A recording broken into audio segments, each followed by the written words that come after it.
통합과학 교육론입니다. 우리 지난번에 탐구의 중요성과 그 다음에 탐구가 뭔지 살펴봤었는데요. 이번에는 과학적인 탐구 방법, 어떻게 탐구를 해야 되는가 라고 하는 거에 대해서 살펴보도록 하겠습니다. 과학적 탐구 방법이라고 이야기도 하지만 때로는 과학적 추론 혹은 과학적 사고 등으로 표현되기도 합니다. 임용고시에서 이런 식으로 종종 등장을 하는데요. 어떻게 표현되어도 이게 같은 내용을 가리키는 거구나 라고 하는 걸 여러분들이 인지하고 있어야 됩니다. 대표적인 과학적인 탐구 방법 혹은 과학적 추론, 과학적 사고가 뭐냐면 귀납법이라고 이야기하는 거죠. 여러분들도 잘 알고 있으라고 생각하는데 많은 사실들을 관찰해서 규칙성을 찾아내는 방법입니다. 예를 들면 일치법, 차이법, 공변법 이런 것들이 있는데요. 일치법 어떤 거냐면 예를 들어서 물에다가 물건들을 막 집어넣어요. 그래서 물 위에 뜬 것들 사이에는 어떠한 공통점이 있는가, 그 공통점을 찾는 것이 일치법입니다. 그래서 이러이러하면은 물에 뜨는구나 라고 규칙성을 찾아내는 거죠. 그럼 차이법은 뭐냐? 물 위에 뜨는 거 말고 물 속에 가라앉은 걸 보면서 이래야 또 물에 뜨는구나 라고 하는 걸 찾아내는 거죠. 그래서 그게 차이법이라고 이야기하고요. 공변법이라고 이야기하는 건 조작 변인에 따른 종속 변인의 변화를 보는 겁니다. 자, 따라서 예를 들어서 부피에 따라서 물 위에 뜨는지 여부를 내가 알고 싶다. 그러면은 부피를 바꿔가면서 실험을 해보는 거죠. 아니면은 무게하고 관련이 있을 것 같다 싶으면은 무게를 바꿔보는 겁니다. 물론 그때의 변인 통제를 잘 해야 되겠죠. 그런 식으로 실험을 해보면은 부피도 아니고 질량도 아니고 이게 밀도하고 관련이 있구나라고 하는 거를 이제 알게 되겠죠, 그죠? 이런 식의 탐구 방법입니다. 그래서 오늘날 우리가 과학적인 증거를 모은다. 그러면은 대부분 보면은 변인 통제해서 조작 변인에 따른 종속 변인의 변화를 보는데 이게 바로 귀납법의 공변법에 해당이 된다라고 하는 거 여러분들이 알고 있어야 되겠습니다. 사실 이거를 처음 주장했던 그 베이컨이라는 사람, 사실은 또 엄밀히 따지자면 이거 베이컨이 또 최초로 주장한 건 아니지만 여하튼간에 그 사람에 의해서 널리 전파가 되었는데요. 그 사람이 예를 든 건 뭐냐면 이렇게 마찰을 시키면 열이 발생을 하죠.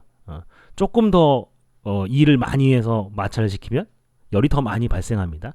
그런 식의 실험 결과를 바탕으로 내가 마찰을 시키는 일을 해주면 그럼 결국 열이 발생하는구나 라고 하는 결론에 도달하겠죠. 그런 식으로 탐구를 해야 된다라고 이제 이야기를 했었습니다. 여기 귀납법이고요. 근데 이 귀납법은 과학적인 탐구 방법의 유일한 방법이냐? 그렇지 않다라고 하는 거죠. 얘가 가지고 있는 문제점 때문에 그렇습니다. 관찰의 이론 의존성이라고 하는 게 있는데요. 이건 임용고시에도 아주 잘 나와요. 임용고시에 나올 걸 생각하면 이걸 가장 강조해야 되겠지만 우리는 이제 과학적인 탐구 방법에 초점을 맞추다 보니까 이 공변법에 조금 더 강조점을 뒀습니다. 관찰의 이론 의존성, 이건 어떤 거냐면요. 이런 겁니다. 요 그림 여러분들도 잘 아실 텐데 요게 눈이고 요게 턱이고 요게 귀라고 생각을 해서 이 그림을 보면은 젊은 여자가 저쪽을 바라보고 있죠. 그렇게 볼 수도 있습니다. 근데 요걸 코라고 보는 거죠. 코라고 보고 요걸 눈이라고 보는 겁니다. 그리고 요걸 입으로 봐요. 입으로 보면 늙은 노파가 보일 겁니다. 그래서 이쪽을 이렇게 또 바라보고 있죠. 똑같은 그림인데 내가 어떤 의도를 가지고 어떻게 관찰하느냐에 따라서 서로 다른 결론에 도달할 수 있다라고 하는 거죠. 그래서 동일한 데이터를 놓고도 해석이 다를 수가 있습니다. 이론에 따라서 다르게 관찰할 수 있다라고 하는 거, 이게 관찰의 이론 의존성입니다. 그래서 귀납법이라고 하는 건 완벽한 탐구 방법은 아니다라고 하는 거죠. 러셀의 칠면조 이야기도 있습니다. 이거는 어떤 거냐면 귀납법을 탐구하는 칠면조가 있는데 이 칠면조의 불행한 결말을 이야기하고 있습니다. 어떤 거냐면 칠면조가 관찰을 합니다. 그랬더니 아침 9시가 되니까 주인이 먹이를 갖다 줘요. 그 다음날도 되니까 아침 9시가 되니까 주인이 또 먹이를 갖다 줍니다. 그렇게 관찰이 계속 쌓여요. 그리고 나서 보니까 규칙성을 찾을 수 있겠다라고 하는 거죠. 그래서 뭐라고 결론을 내렸냐면 아침 9시만 되면 내가 먹이를 먹을 수 있다라고 하는 것을 결론을 내렸습니다. 근데 안타깝게도 그 결론이 바로 추수감사절 전날이라고 하는 거죠. 여러분들 알려는지 모르겠지만 서양에서는 추수감사절에 칠면조를 먹거든요. 그래서 아침 9시가 됐습니다. 그래서 이제 드디어 나도 아침을 먹을 수 있겠구나라고 칠면조가 생각하고 있었는데 주인은 칠면조를 잡았다라는 얘기죠. 안타까운 결말입니다. 결국은 뭐냐면 귀납법이라고 하는 거는 항상 옳은 건 아니라는 거죠. 지금까지 옳았다고 해서 앞으로도 옳을 거다라고 볼 수 없다라고 하는 겁니다. 이런 것도 물리 역사에 보면 있는데요. 예를 들어서 간섭 현상, 우리가 빛의 파동이라고 생각을 해서 설명했었죠. 회절도 파동이라고 해서 설명이 가능합니다. 그리고 평광도 마찬가지죠. 이런 것들을 보면은 빛은 파동이구나 이렇게 결론을 내릴 수도 있을 겁니다. 하지만 아인슈타인이 광전 효과를 들고 나왔습니다. 그리고 나서 입자로 설명을 했죠. 근데 광전 효과는 파동으로 설명이 안 되거든요. 그동안의 여러 현상들을 관찰해 보니까 빛의 현상은 파동으로 잘 설명됐다고 그래서 앞으로도 그 파동으로 다 잘 설명될 거라고 하는 보장이 없다는 거죠. 이게 이제 러셀의 칠면조 이야기입니다. 휴메의 문제는 뭐냐면 귀납법이 옳다라고 하는 걸 증명하는 방법은 결국은 검증밖에 없잖아요. 근데 그 검증 자체가 또 귀납법입니다. 관찰을 해서 검증을 하는 거니까 결국은 귀납법이 옳다라고 하는 걸 검증해 줄 수 있는 다른 논리가 없다라고 하는 거죠. 결국은 완벽한 건 아니다라고 하는 겁니다. 자, 그런 문제점이 있으면 그럼 우리 귀납법을 사용하지 말까요? 그렇지 않습니다. 이런 문제점이 있다라고 하는 걸 염두에 두고 이런 방법들을 사용해서 과학적으로 탐구를 해야 됩니다. 그래서 공변법 아주 중요하죠. 임용고시에도 잘 나오고 실제로 학생들 탐구 능력 신장시키는데 매우 중요합니다. 일치법, 차이법은 교육과정에서 강조되고 있지 않지만 여러분들이 잘 학생들한테 가르쳐줬으면 좋겠다는 생각이 듭니다. 물론 요거 말고도 그 일치차이법이라든지 잉여법 이런 것들도 있지만 사실은 이게 좀 메인인 것 같다는 생각이 들어서 요걸 중심으로 소개해드렸고요. 이런 방법으로 탐구를 해야 된다. 하지만 이런 문제점이 있다라고 하는 것 정도는 알고 있어야 된다라고 하는 겁니다. 과학적인 탐구 방법 요거 하나만 있느냐? 아닙니다. 이런 것도 있죠. 연역법이라고 하는 것도 있습니다. 얘는 일반적인 원리로부터 논리적으로 결론을 이끌어내는 방법입니다. 가장 대표적인 방법이 바로 수학적인 증명이죠. 수학적인 증명.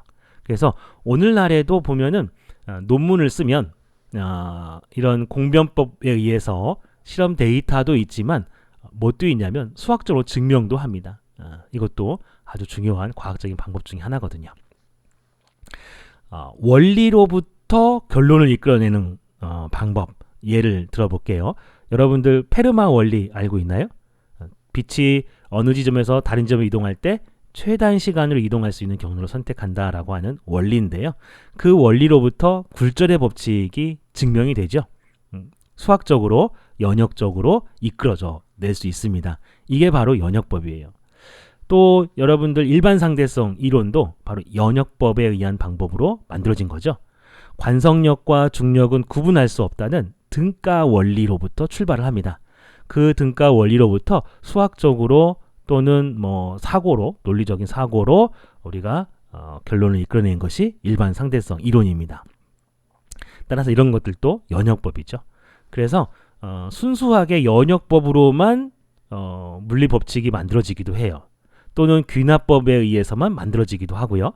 그렇지만 대부분의 경우에는 이게 서로 섞여 있습니다. 귀납법으로 데이터를 얻기도 하고 수학적으로 증명하기도 하고. 그래서 어느 하나가 올바르다, 다른 건 다 틀렸다 이런 식의 접근은 안 된다라고 하는 거죠. 그러면 연역법이 가지고 있는 한계도 있겠죠. 원리, 공리라고 이야기를 하기도 하고 대전제라고 이야기도 합니다. 이런 원리는 검증할 수가 없습니다. 여러분 등가 원리, 관성력과 중력은 구분할 수 없다라고 하는 걸 증명할 수 있을까요? 페르마의 원리 검증할 수 없습니다. 이제 그런 한계가 있고요.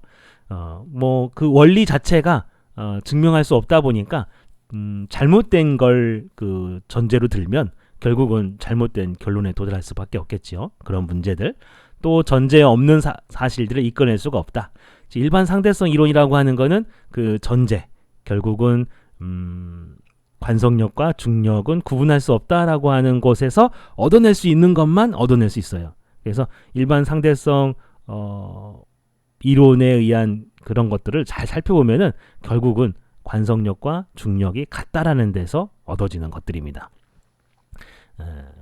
그래서 연역법도 이렇게 탐구를 하는데 결국은 이런 한계도 있다. 이런 것들 여러분들 잘 구분할 수 있어야 되겠습니다. 그 다음에 가설 연역법이라고 하는 것도 있죠. 가설을 설정해서 연역적으로 결론을 이끌어내고 관찰로 검증하는 겁니다. 앞에 있는 연역법하고 다른 점은 뭐냐면 앞에 있는 연역법은 우리가 선언적으로 원리가 옳다라고 인정할 수 있는 걸로부터 출발을 해야 됩니다. 연역법은. 그러니까 관성력과 중력, 그 창이 없는 빌폐된 공간에 갇혀 있다라고 한다면은 관성력과 중력을 구분할 수 없다라고 하는 거에 대해서 수많은 과학자들이 다 동의를 해요. 그렇게 동의를 해주는 것으로부터 출발을 해야 그게 연역법입니다. 또는 뭐 수학적으로 이미 잘 검증된 걸 바탕으로 또 다른 수학적 논리로 해서 새로운 결론을 이끌어내는 거, 이런 것들은 연역법에 해당이 되는데, 가설 연역법이라고 하는 데에서의 가설은 뭐냐면 그 대전제가 남들이 수용하지 않는 걸 가설로 세워서 대전제로 삼아서 연역법을 전개해도 된다라고 하는 거예요. 그게 가설 연역법의 중요한 특징입니다. 예를 들면 특수상대성 이론 같은 경우가 가설 연역법에 해당이 되는 거죠. 빛의 속도가 일정하다라고 가정을 하는데 그 당시에 수많은 과학자들은 빛의 속도가 일정하지 않다라고 생각을 하고 있었거든요. 에테르라고 하는 것이 있어서 에테르하고 같은 방향으로 움직이면 빛의 속도가 더 빨라지고 에테르의 방향과 반대 방향으로 움직이면 빛의 속도는 느려질 거다라고 생각하고 있었던 그 시점에 아인슈타인은 빛의 속도가 일정하다라고 가정을 해보자라고 하면서 가설을 세웁니다. 이런 그 당시의 관점에서 보면 얼토당토 않는 생각일 수도 있는데 그런 것까지도 허용을 해주는 게 가설 연역법입니다. 상당히 유연하죠. 자, 이렇게 가설을 설정해서 그 가설이 옳다고 한다면 이런 결과가 나올 거야 라고 해서 연역적으로 추론을 합니다. 그래서 시간 지연이라든지 또는 뭐 길이 수축이라든지 뭐 이런 것들을 이제 연역적으로 이끌어내죠. 그리고 관찰, 검증을 통해서 그게 옳다라고 하는 게 검증이 되면 우리는 가설이 옳다라고 이야기를 하는 거죠. 이런 식의 탐구 방법, 이게 가설 연역법입니다. 흔히 우리가 학교에서 가르치는 문제인식, 가설 설정, 실험 설계 및 수행, 그 다음에 자료 해석, 결론 도출이라고 하는 이런 과정을 밟죠. 우리나라 교육 과정에서는 이게 사실은 탐구의 뭐 전부다라고 생각되어지는 것처럼 가르칩니다. 하지만 얘는 문제점을 안고 있죠.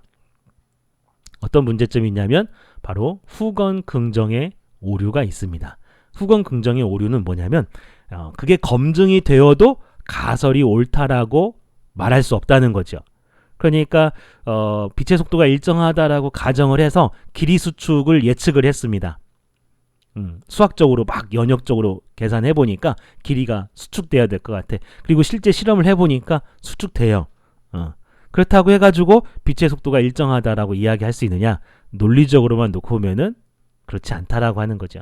그게 후건, 검증이 옳다고 그래서 뒤에 있는 것이 뒤에 있는 그 검증 같은 것이 옳다고 그래서 앞에 있는 가설도 옳다라고 내릴 수 없다라고 하는 거죠. 이게 후건 긍정의 오류입니다. 예를 들어 볼게요. 이런 겁니다. 샤프심 전구가 있는데요. 샤프심 전구에다가 전압을 걸어주게 되면 이게 빛이 나요. 그래서 이걸 샤프심 전구라고 부르는데 이거에 대해서 탐구를 하는 어떤 학생이 이게 전류가 흘러서 열이 발생해서 그 열 때문에 온도가 올라가서 빛이 나는 거 아닌가 이렇게 생각을 해서 그러면 그 소비 전력 구하는 공식을 보니까 I 제곱 R이라고 하는 게 있어서 그러면 R 저항이 크면 클수록 이렇게 빛이 더 잘 난다 이렇게 생각을 해서 그럼 저항이 크려면 굵은 샤프심과 얇은 샤프심 중에 어떤 게 더 빛이 잘 날 거다라고 예측해 볼 수 있죠. 수학적으로 논리적으로 생각을 해보면은 저항이 큰 얇은 샤프심이 더 빛이 잘 날 거라고 생각해 볼 수 있겠죠. 그렇게 가설을 세웁니다. 그리고 나서 실험을 통해서 검증을 해보죠. 굵은 샤프심, 얇은 샤프심 어떤 게 더 빛이 잘 날까요? 네, 얇은 샤프심이 훨씬 더 빛이 잘 납니다. 얇은 샤프심이 빛이 잘 나는 검증을 마쳤으니까 그러면 이 학생의 가설, 즉 I제곱 R에 의해서 열이 발생하니까 저항이 클수록 열이 많이 발생할 거다라고 하는 가설은 옳은 거다라고 말할 수 있을까요? 결론적으로 말하면 항상 옳다라고 말할 수가 없습니다. 왜냐하면요, 이 학생의 가설에 의하면은 동일한 굵기의 샤프심에 대해서 길게 잡는 경우와 짧게 잡는 경우 어떤 경우가 더 빛이 잘 나야 되죠? 저항이 큰 길게 잡는 경우가 빛이 잘 나야 되거든요. 근데 사실 실험을 해보면은 짧게 잡을수록 빛이 잘 나거든요. 그러면 이때는 저항이 작을수록 빛이 잘 나네? 그죠? 그러니까 이 학생의 가설이 옳다라고만 말할 수가 없습니다. 그래서 가설이 검증되었다고 해서 가설이 옳다라고 말할 수 없는 이런 문제점, 후건 긍정의 오류가 있죠. 근데 학교에서는 우리나라 과학교육에서는 이걸 가르치지 않아요. 가설 연역법은 이런 문제점이 있다라고 하는 걸 가르치지 않습니다. 제가 생각할 때 그게 문제고요. 두 번째, 이런 후건 긍정의 오류가 잘 발생하는 이유가 뭐냐면 물리적인 현상이 어느 하나의 원인에 의해서 발생하지 않거든요. 여러 가지 이유들이 복합적으로 발생을 합니다.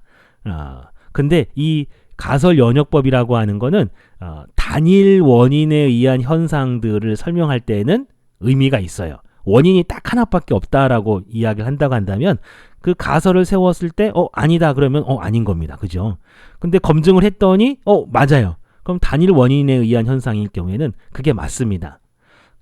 굉장히 단순한 문제에서만 유용한 건데 우리나라 과학교육에서는 마치 모든 자연현상을 가설 연역법으로 설명해야 된다듯이 학교에서 가르쳐요. 이것이 굉장히 큰 문제점입니다.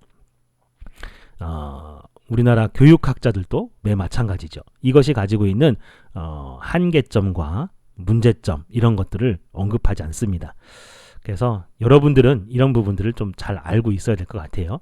임용고시에도 나올 수 있습니다. 후건 긍정의 오류. 여기는 방법보다는 여기에 한계에 더 저는 좀 방점을 두고 싶어요. 왜냐하면 우리나라 과학교육이 너무 이쪽에 많이 쏠려 있기 때문에 그렇습니다. 그리고 이 가설 연역법은 연역법을 사용하기 때문에 가설을 통해서 어떤 현상을 예측하고 그걸 검증하는 과정이 그 검증하기 직전까지가 연역법이거든요. 그래서 연역법이 가지고 있는 문제점도 다 가지고 있고요.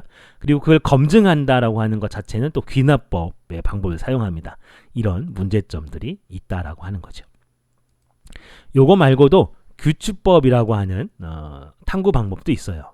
아마 요거는 제대로 배우지 않았다고 한다면 들어본 적이 별로 없을 텐데요. 얘는 주어진 사실로부터 유사한 지식을 활용해서 그럴듯하게 설명하는 방법입니다. 앞에 가설 연역법은 연역법보다 한결 유연하다라고 한다면 규칙법은 가설 연역법보다 더 유연해요. 가설을 세울 때 그냥 유사한 것 같다라고 생각되어지면 그걸 가져다가 그냥 설명해도 된다라고 하는 거죠.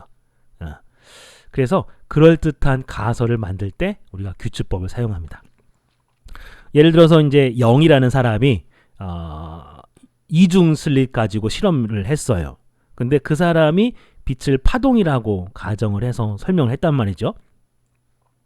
그래서 프레넬이라는 사람이 이번에는 그 슬릿 하나 갖다가 해서 회절 무늬를 만들어냈습니다.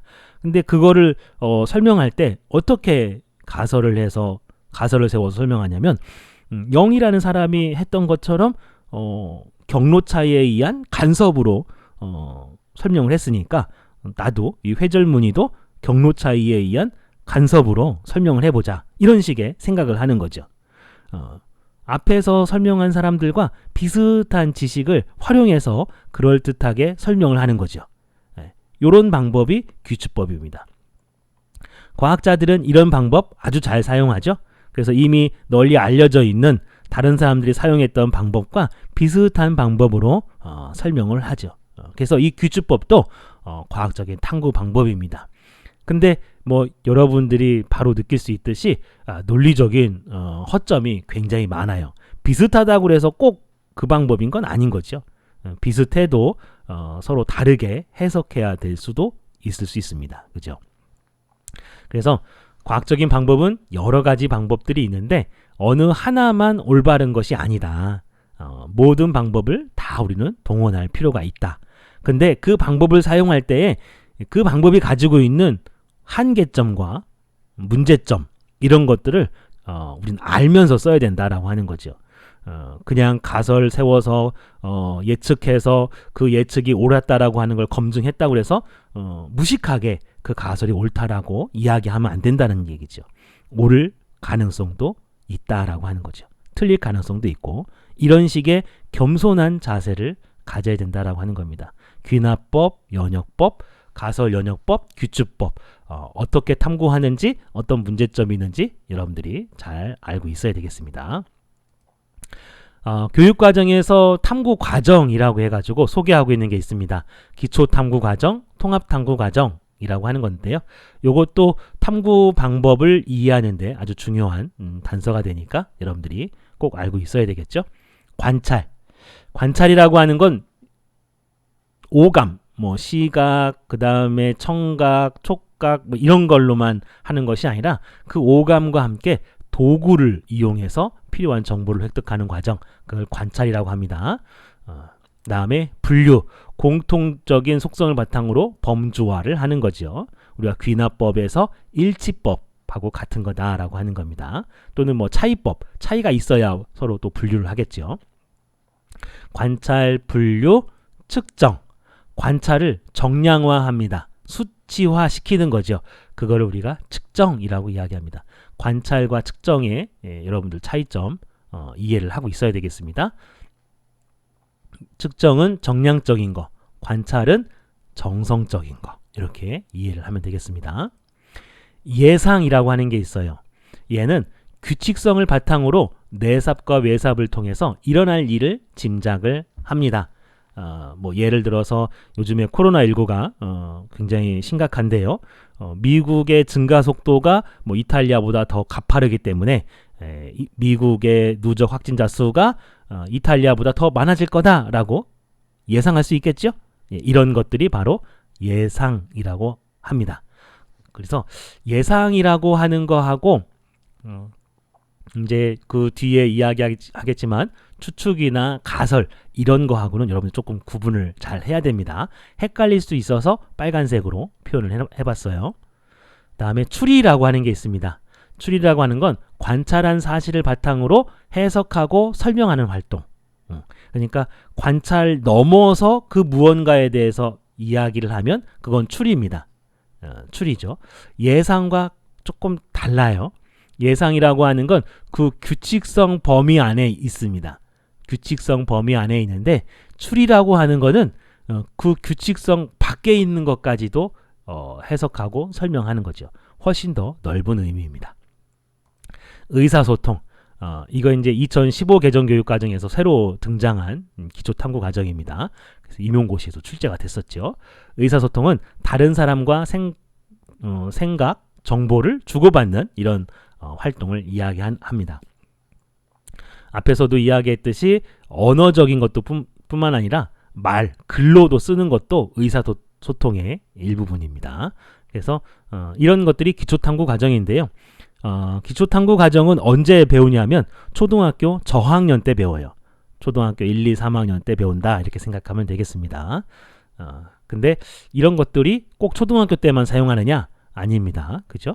우리는 뭐 측정, 고등학교 때도 측정해야 되겠죠. 그죠? 예상하고 추리해야 됩니다. 의사소통해야 되고요. 그래서 초등학교 저학년 때 배우지만 항상 우리는 사용한다 라고 하는 거고요. 추리와 추측을 한번 생각을 해봅시다. 둘의 차이점, 비슷해 보이지만 굉장히 큰 차이점이 있습니다. 어떤 차이점이 있을까요? 추리는 관찰한 사실을 바탕으로 근거를 둡니다. 그래서 해석하고 설명을 하죠. 하지만 추측은 그게 없어요. 근거가 없습니다. 근거 없이 생각하는 걸 추측이라고 이야기합니다. 예를 들어서 단진자 운동이 있는데 길이에 따라서 주기가 어떻게 될 것 같아? 라고 물어봤을 때 길이가 길어지면 주기가 길어질 것 같아. 이렇게 이야기하는 게 추측이죠. 어떤 관찰을 해서 실험 근거를 바탕으로 해서 추리를 한 게 아니라 그냥 생각을 하는 겁니다. 그래서 이런 추측을 하다 보면은 올바른 추측을 할 수도 있지만 잘못된 추측을 할 가능성도 크거든요. 뭐 예를 들어서 진자가 있는데 질량에 따라서 주기가 어떻게 될 것 같아? 라고 물어보면 질량이 크면 좀 잘 안 움직이니까 그러면 주기가 길어지지 않을까? 이런 식으로 추측할 수 있는 거죠. 관찰한 사실을 바탕으로 해석하고 설명하지 않는 이런 추측 활동은 잘못된 결론으로 나갈 가능성이 매우 크다라고 하는 겁니다. 그래서 추측은 해볼 수 있지만 좀 경계를 해야 됩니다. 그래서 과학적인 탐구에서는 추측은 바람직하지 않고 관찰한 사실을 바탕으로 추리를 해야 됩니다. 그리고 추측과 예상의 차이도 우리가 같은 맥락에서 볼 수 있겠죠. 추측은 근거, 규칙성이나 이런 관찰 근거가 없이 생각하는 거고 예상이라고 하는 건 그 관찰된 것들이 있어요. 그리고 그 규칙성 내에서 내삽이나 외삽을 통해서 짐작을 하는 게 예상입니다. 여러분들 구분할 수 있어야 되겠습니다. 통합탐구 과정이 있습니다. 요건 초등학교 고학년에서 배워요. 뭐 4, 5, 6학년 요때쯤 배웁니다. 뭐냐면 문제인식, 문제를 발견하고 스스로 재구성하죠. 탐구 문제를 발견하는 게 문제인식입니다.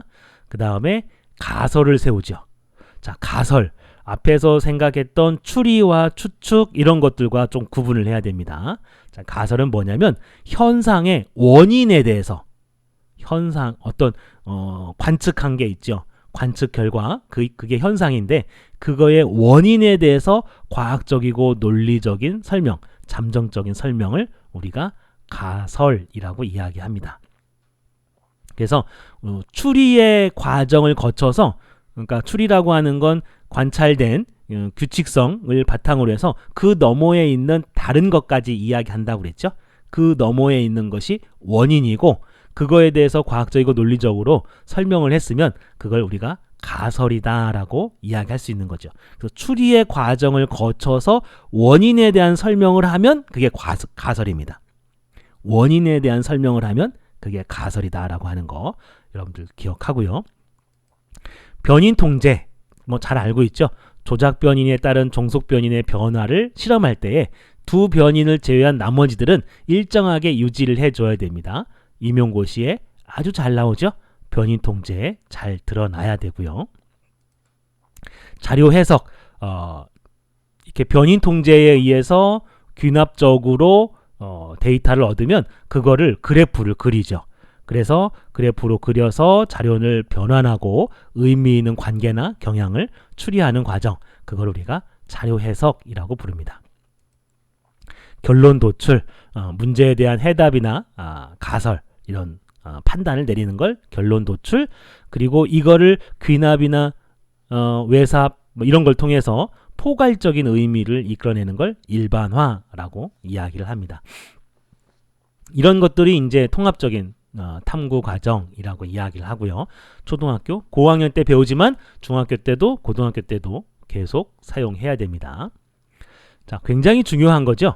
추측, 예상, 가설의 차이를 여러분들이 구분할 수 있어야 됩니다.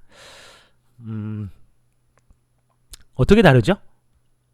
추측은 어떤 근거 없이 생각하는 거죠. 예를 들어서 아까 이야기했던 그 샤프심 전구가 있죠.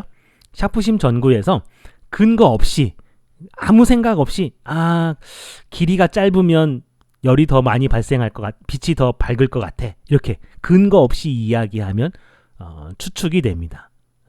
예상이라고 하는 건요. 예상이라고 하는 건 실험을 해보는 거죠. 규칙성을 찾습니다. 그러면서 예를 들어서 길이도 길게 해보고 짧게 해보고 해보니까 짧을수록 더 열이 많이 발생하네. 그러면은 이게 저항이 작을수록 열이 많이 발생하나? 이렇게 생각하는 거죠. 그게 바로 예상이다라고 하는 겁니다. 그럼 가설은요. 가설은 현상의 원인을 이야기해야 됩니다. 원인에 대해서 과학적이고 논리적인 설명이 들어가야 됩니다. 그러니까 예를 들어서 이거는 예를 들어 길이가 길면 혹은 짧으면 빛이 더 밝을 거다라고 이야기하는 건 절대 가설이 될 수가 없어요. 얘는 원인에 대해서 이야기하지 않거든요. 왜 그런 현상이 생기는지를 이야기해야 그게 원인이다, 가설이다라고 하는 겁니다. 그래서 아까 이야기했던 것처럼 이게 전류가 흘러서 열이 발생하고 그 열이 누적되어서 빛이 발생한다라고 생각을 해서 빛이라고 하는 건 결국은 전류에 의한 열로 우리가 생각해 볼 수 있겠죠. 이와 같이 원인에 대해서 언급을 해야 된다라고 하는 겁니다. 그거에 대해서 과학적이고 논리적인 설정을 해야 된다라고 하는 거죠. 이게 가설입니다. 여러분들 착각하면 안 돼요. 예를 들어 전압이 커지면 커질수록 전류가 커질 거다라고 하는 걸 가설이라고 생각하면 안 됩니다. 그건 가설이 아니에요. 왜 그런지를 설명해야 가설이다라고 하는 점 명심해 주기 바랍니다. 여기에 있는 것들을 보면은 이제 이 가설 설정, 변인 통제 이런 이야기들, 문제 인식 이런 것들이 그 가설 연역법을 많이 지지하는 것처럼 보이죠. 그러다 보니까 학교에서 선생님들이 은연중에 무의식 중에 가설 연역법이 탐구의 전부인 듯이 가르칠 수밖에 없어요. 이런 현실 때문에. 근데 얘네들은 심각한 여러 문제점들을 안고 있다는 점 여러분들한테 이야기를 합니다. 아까 이야기했듯이 이런 이제 실험을 한다고 했을 때 아이들이 실제로 어떻게 할 가능성이 크냐면 근거 없이 추측할 가능성이 커요. 아까도 얘기했듯이 길이가 짧으면 어떨 거다, 길면 어떨 거다, 그게 가설인 거라고 착각하면서 아이들이 실제로 탐구를 합니다. 그래서 이런 거에 대한 논문을 찾아보면은 이 가설 연역법이 실제로 아이들한테 별로 유용하지 않다라고 쓴 논문들이 많아요. 그러니까 추측을 하는 거죠. 길이가 길면 주기가 길어질 거다 라고 이야기를 해서 실제 실험해 보니까 길었어요. 그럼 나의 가설이 옳다라고 이렇게 결론을 내리는 거죠. 원인에 대한 설명도 없고요. 과학적인 근거도 없는데 그렇게 추측만 해서 실험하고 검증하고 자기 생각이 옳다라고 결론 내릴 가능성이 매우 크다는 거죠. 이런 심각한 문제점들이 있고요. 또 앞에서 살펴봤듯이 후건 긍정에 오류가 있는데 학교에서 가르치지 않고 있습니다. 그리고 얘네들은 1960년대 미국의 사파라고 하는 기관에서 초등학교 고학년용으로 개발을 한 것입니다. 가설 연역법이라고 하는 게 초등학교 고학년용이고 중학생이나 고등학생용으로는 개발하지 않았어요. 그리고 아까 이야기했듯이 가설 연역법은 단일 조작 변인에 따른 종속 변인의 변화, 이런 것들, 어떤 변화가 하나의 원인에 의해서 일어나는 거와 관련된 초등학교 수준의 탐구에는 이게 적합해요. 근데 중학교, 고등학교 다양한 변인에 의해서 일어난 현상은 가설 연역법이 적절하지 않습니다. 가설을 세워서 그 가설과 부합되는 결과가 나왔다고 해서 그 가설이 항상 옳다라고 이야기할 수 없다라고 하는 거죠. 이런 문제점 때문에 미국에서는 바꿨습니다. 가설 연역법을 가르쳐 봤는데 아이들의 탐구 능력이 향상되지 않는 거죠. 그래서 2000년대 초반에 과학자들 또 교육자들 이런 사람들이 모여서 막 연구를 했습니다. 한 5년 정도 연구를 했어요. 그렇게 해서 과학적인 탐구 방법을 이렇게 바꿨습니다. 과학자는 과학적으로 문제 제기하는데 참여한다. 이게 이제 굉장히 중요하다라고 하는 거죠. 문제 인식 수준을 넘어서 문제를 제기하는데 학생이 반드시 거기에 참여해야 된다라고 이야기를 하고 있습니다. 호기심을 가져야 되는데 누가 호기심을 가져야 되냐면 학생이 호기심을 가져야 된다라고 하는 거예요. 기존에 많은 연구, 학교에서 탐구 활동을 가르친다라고 이야기했을 때 호기심 없이 문제 제기 없이 교과서에 있는 실험을 그냥 맹목적으로 따라하는데 그런 방법으로는 아이들의 탐구 능력이 향상되지 않는다라고 하는 결론에 도달한 거죠. 노력해보니까 그렇게 해서는 탐구 능력이 향상되지 않더라. 반드시 학생이 문제 제기하는데 참여해야 된다. 학습자가 스스로 호기심을 가지고 탐구 문제를 만들어야 된다라고 하는 겁니다. 여러분들한테 처음 나갔던 과제는 제가 문제를 줬죠. 여러분들한테. 근데 나중에 최종적으로 여러분들이 보고서를 제출할 때는 여러분 스스로가 문제 제기를 해야 됩니다. 그렇게 해봐야 돼요. 여러분들이 그렇게 탐구라고 하는 걸 제대로 해봐야 나중에 학교 가서 학생들을 제대로 가르칠 수 있죠. 학생들의 탐구 능력을 향상시킬 수 있습니다. 그래서 학습자는 호기심을 바탕으로 스스로 문제 제기를 하는데 참여해야 된다. 이게 굉장히 중요하고요. 아까 이야기했듯이 가설 연역법을 사용하게 되면 근거 없이 추측할 가능성이 매우 커요. 이 문제점을 알기 때문에 미국에서는 어떻게 하냐면 문제를 제기하고 나면 가설을 세우는 게 아니라 문제를 인식하고 가설을 세우지 말고 증거를 수집하라고 이야기합니다. 설명을 형성하는데 필요한 증거를 수집해라. 문제를 인식하면 막 실험을 해봐야 된다는 겁니다. 근데 가설 연역법에서는 뭐라고 가르치냐면 문제를 인식하면 가설을 세우라고 그래요. 근데 합당한 증거 없이 관찰 자료 없이 가설을 세우니까 결국은 추측을 할 수밖에 없습니다. 추측으로 몰고 가는 거죠. 이런 심각한 문제점이 있습니다. 그러지 말고 가설 세우지 말고 먼저 실험부터 해봐라. 증거를 수집해라. 이게 중요하다는 거죠. 가설 연역법을 미국에서는 반쯤 버린 겁니다. 그래서 문제 인식하고 나면 실험을 많이 해서 증거를 수집해야 됩니다. 그리고 나서 설명을 형성해야 돼요. 그게 가설인 겁니다. 그런 증거를 바탕으로 문제의 해답이 될 수 있는 설명을 형성한다. 근데 이제 이게 곧 가설이면서 결론이기도 한 거죠. 왜냐하면 그 가설을 검증한다고 그래서 그게 옳은 건 아니잖아요. 그렇다고 그래서 옳지 않기 때문에 결론을 내릴 수가 없다? 이건 또 아니잖아요. 과학적인 탐구 방법은 다 문제점이 있습니다. 귀납법, 연역법, 가설, 연역법, 규칙법 다 문제점이 있어요. 그 문제점이 있는 상황에서의 설명이다라고 하는 거죠. 그래서 이 설명은 반쯤은 가설의 의미도 있고요. 또 반쯤은 결론의 의미도 있습니다. 그러다 보니까 이 설명을 형성한 걸로 그래서 증거를 수집하고 그 증거에 부합되는 설명을 형성했다고 해서 끝나는 게 아닙니다. 자신이 세운 설명을 평가해 봐야 돼요. 다른 관점에서 평가를 해봐야 됩니다. 다른 결론이 나올 수도 있기 때문에 그런 거죠. 이게 검증됐다고 그래서 이게 진리가 아니거든요. 그래서 과학이라고 하는 건 우리나라에서는 거의 객관적인 걸로 취급을 하는데 미국에서는 주관적인 걸로 취급을 합니다.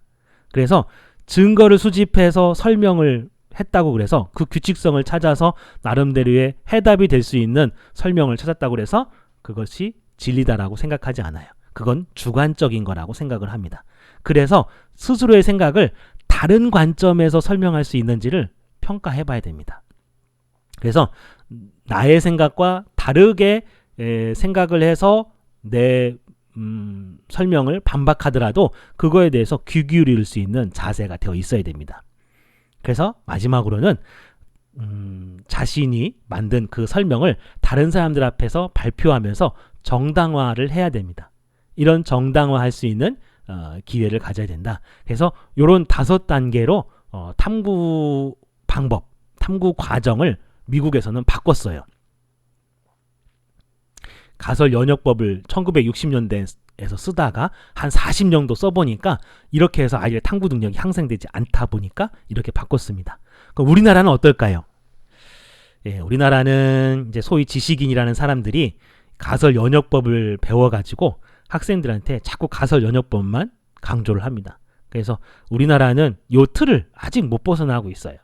근데 이렇게 가르쳐 보세요. 현장에 가서 가르쳐 보면은 아까도 얘기했듯이 문제를 인식하고 나서 실험하기 전에 가설부터 먼저 세워라고 이야기를 하면 망합니다. 애들 추측해요.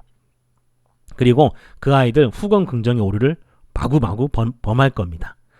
이런 문제점들을 여러분들이 봉착하게 돼요. 그래서 저도 많이 아이들을 지도해 보니까 과학고 와서 10년 넘게 아이들의 탐구 능력을 향상시키려고 노력을 해보니까 가설 연역법 별로 유용하지 않습니다. 미국의 이 방법이 훨씬 더 나아요. 그래서 스스로 호기심을 가지고 문제 제기할 수 있도록 꼭 가르치고요. 그 다음에 실험 데이터를 수집하고요. 설명을 형성한 다음에 다양한 관점에서 평가해 볼 수 있어야 됩니다. 그리고 남들 앞에서 정당화까지 해야 되죠. 이 과정. 이상적인 예를 좀 하나 들어주고 마치도록 하겠습니다. 여러분들 비틀림 진자 알죠? 비틀림 진자는 어떤 거냐면 추가 있고 거기에다가 강철 같은 철사 같은 거를 이용해서 추를 매답니다. 그리고 나서 얘를 이렇게 살짝 비틀었다가 놓으면은 얘가 단진동 운동을 합니다. 이제 그게 비틀림 진자인데, 자, 그 강철을 사용하지 않고 그냥 고무줄을 사용하면 어떨까요? 이렇게 막 위아래로 늘어날 수도 있고 할 수 있는 그 고무줄을 이렇게 빌빌빌 꽈가지고 놔요. 그러면은 비틀림 진자처럼 이렇게 단진동 운동을 합니다. 그죠? 이 현상에 대해서 호기심을 가져요. 어떤 학생이.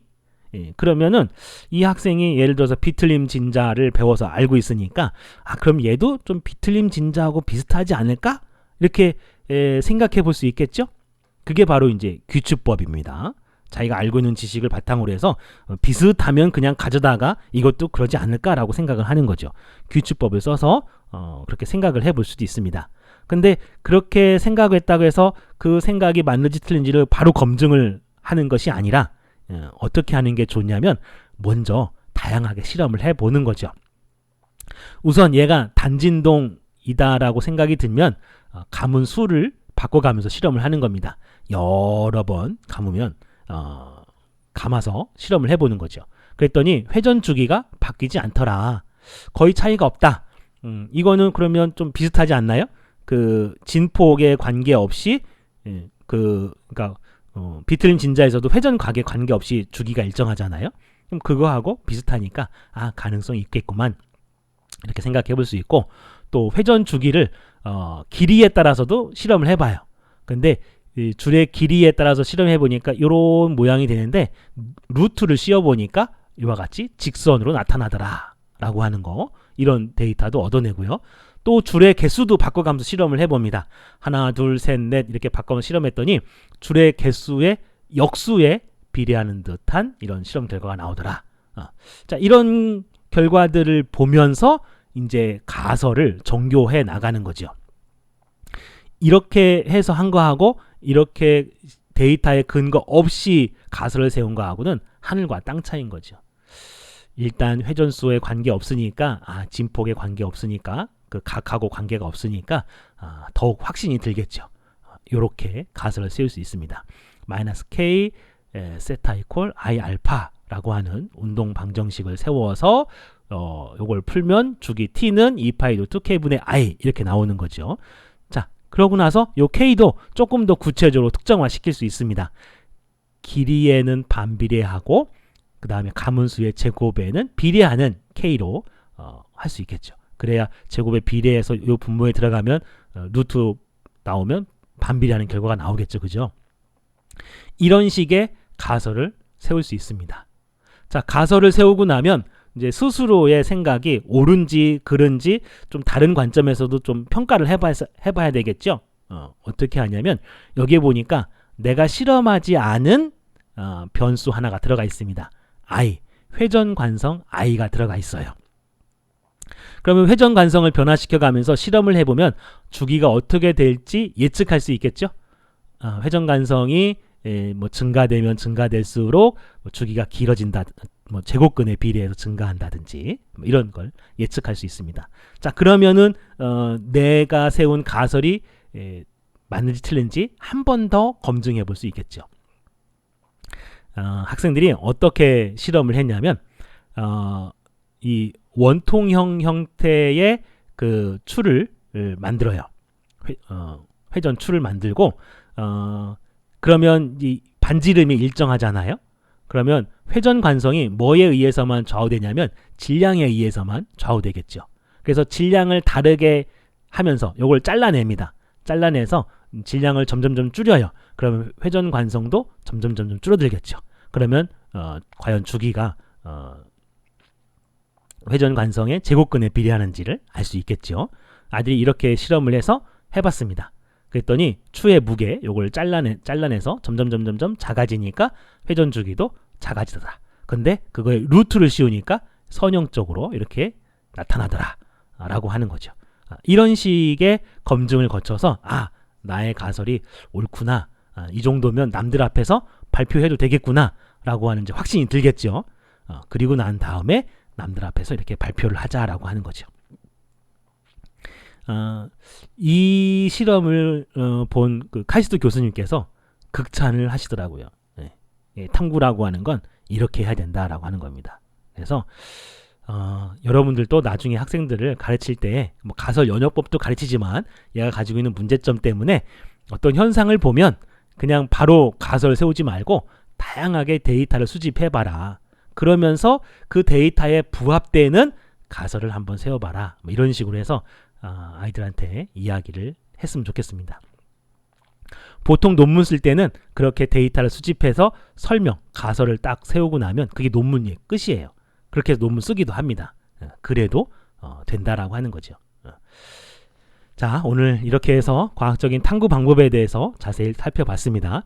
여러분들 궁극적으로 최종적으로 제출해야 될 보고서는 바로 오늘 배웠던 개념들이 다 들어가야 됩니다.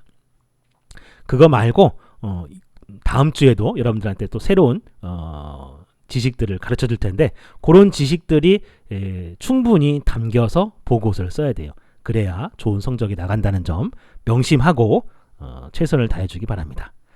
감사합니다.